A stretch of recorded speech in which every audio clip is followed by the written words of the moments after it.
স্মৃতিসৌধে ঘোরাঘুরি শেষ করে সবাই মিলে গ্রামের বাড়িতে চলে গেলাম। গ্রামের বাড়িতে গিয়ে কি কি করলাম সেই ভিডিওটাই কিন্তু আজকের পুরো ভিডিও জুড়ে থাকছে। আশা করতেছি তোমরা সকলে আমার ভিডিওটি শেষ পর্যন্ত দেখবে। তো হ্যালো এভরিওয়ান, সকলে কেমন আছো? আলহামদুলিল্লাহ, তোমাদের দয়ায় কিন্তু আমরাও অনেকটা ভালো আছি। স্মৃতিসৌধ থেকে বের হতে না হতে এত সুন্দর সুন্দর গোলাপ ফুল চোখে পড়তেছিল।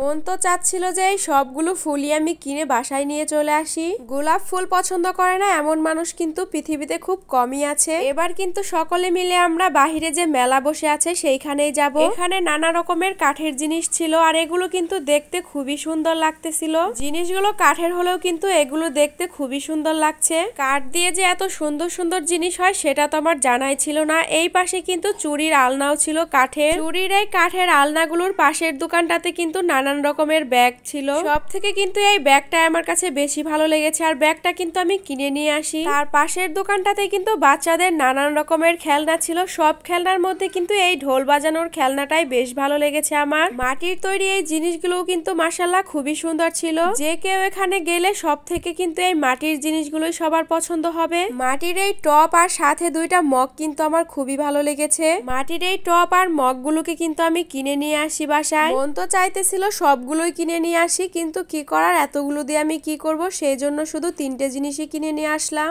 যদিও জানি না এগুলো কি ফুল, তারপরেও কিন্তু ফুলগুলো দেখে এতটা ভালো লাগতেছিল। ফুলগুলো ভিডিও করার সময় ফুলের মালিক কিন্তু বলতেছিল ভিডিও করা যাবে না, সেই জন্য কিন্তু মালিকটাকে ভিডিও করে নিয়ে আসলাম। মনে মনে ভাবলাম ফুলগুলোকে তো আর ভাইরাল করতে পারলাম না, ফুলের মালিকটাকেই ভাইরাল করে দেই। যদিও ভয়েস দিতে আমার খুবই কষ্ট হচ্ছে, কারণ আমার জ্বর ঠান্ডা কিন্তু এখনো সারেনি। আর শুধুমাত্র এই কারণেই কিন্তু এই 3 দিন যাবত আমি কোনো ভিডিও আপলোড করতে পারিনি। আর এখন কিন্তু আমি রিলসেও কোনো ভয়েস দিচ্ছি না, শুধু ধাঁধা লিখেই রিলস গুলো আপলোড করতেছি, কারণ আমার ভয়েস দিতে খুবই কষ্ট হয়। তো তোমাদের সবাইকে বলতেছি তোমরা কিন্তু আমার জন্য অনেক বেশি করে দোয়া করো, যাতে আমি খুব তাড়াতাড়ি সুস্থ হয়ে যাই আর সব সময় প্রত্যেকদিন নতুন নতুন ভিডিও আপলোড করতে পারি। ভাবি কিন্তু বাসা থেকে বিরিয়ানি রান্না করে নিয়ে এসেছিল সবার জন্য। আর এখানে আসার পর ছোট আপু কিন্তু সবাইকে বেড়ে বেড়ে দিচ্ছিল। তো এই দেখো আমি কিন্তু খাওয়া শুরু করে দিয়েছি। বিরিয়ানি রান্নাটা কিন্তু বেশ মজা হয়েছিল। আমি এদিকে বিরিয়ানি খাচ্ছি আর তোমরা এখন বলো তো যে আমার প্রতিদিনের ভিডিও তোমাদের কাছে কেমন লাগে। আমার প্রতিদিনের ভিডিও যদি তোমাদের কাছে ভালো লেগে থাকে তাহলে কিন্তু তোমরা অবশ্যই আমার পেজে ফলো দিয়ে যাবে আর লাইক কমেন্ট শেয়ার করে আমার পাশে থাকার চেষ্টা করবে।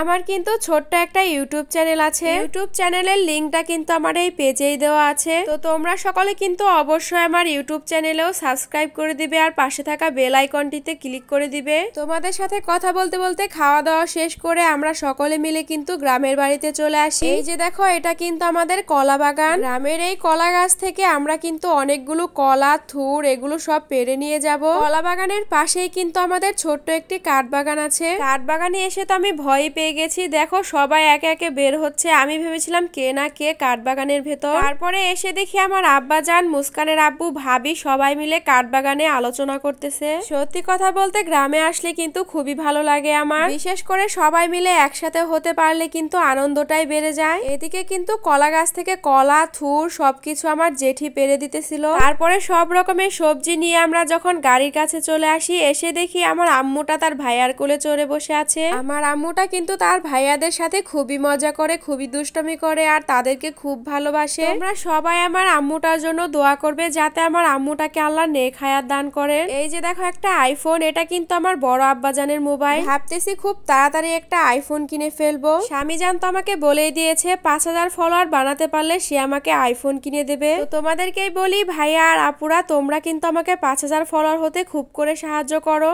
তাহলেই কিন্তু আমার স্বামীজান আমাকে আইফোন কিনে দেবে। এদিকে তো সন্ধ্যা হয়ে যাচ্ছিল, সেই কারণে আমরা সবাই মিলে এখন বাড়ির দিকে রওনা হয়ে গেলাম। এদিকে আমার বড় আব্বাজানটা আমার সাথে মজা করতেছিল আমি নাকি পাতি ব্লগার। তখন আমি আমার আব্বাজানকে উত্তরে বললাম আজকে হয়তো আমি পাতি ব্লগার, একদিন কিন্তু ভালো ব্লগার হয়েই তোমাদেরকে দেখাবো ইনশাআল্লাহ। হাঁটাহাঁটি করতে করতে কিন্তু আমরা রাস্তার কাছে চলে এসেছি। তারপরে বড় আপু আর আমার বড় আব্বাজান আর ছোট আব্বাজানকে নিয়ে কিন্তু চলে গেল। এবারে যখন ওরা চলে গেল, এবারে ভাইয়া আর ভাবিও চলে যাচ্ছে। ভাইয়া আর ভাবি বাইকে চলে যাবে, আমরা কিন্তু রওনা হয়ে গেলাম আমাদের গাড়িটা নিয়ে। আমার মেয়েটা আবার এদিকে তার ভাইয়ার কোলে বসে কতটা আনন্দ করতে করতে বাড়িতে ফিরতেছে একটাবার দেখো। যাই হোক, অনেক তো বক বক করলাম, আজকের ভিডিওটা কিন্তু এই পর্যন্তই। আগামী ভিডিও আসার আগ পর্যন্ত তোমরা সকলে ভালো থেকো, সুস্থ থেকো। আল্লাহ হাফেজ।